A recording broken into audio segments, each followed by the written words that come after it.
po. Sino po sila? Anong matutulong sa inyo?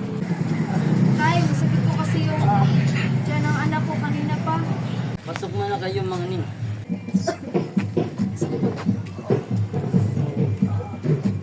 Umupo muna kayo. Tama po. Tay, ano bang gamot na maaaring makatulong nito?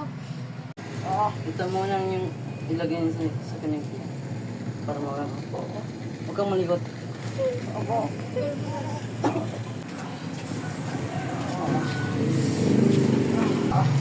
Meron akong bibigay sa inyo isang gamot.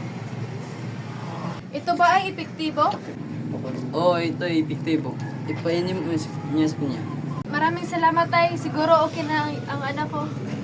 Tay, uwi na kami. Maraming salamat at ito ang kunting tulong para sa'yo.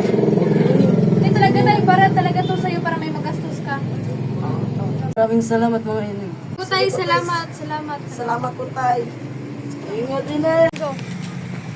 Okay, may katanong sana ako sa'yo. Tungkol, Ano yun? Tungkol ng gamot na ito, kung mag-isa ba talaga ito? Ito?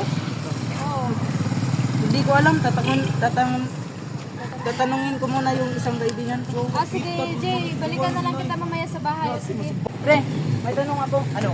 Mabisa ba ito? Hindi yan totoo, dapat mo na konsultan sa doktor. Ito ba ay totoo? Totoo, pre? Samahan kita sa doktor para malaman mo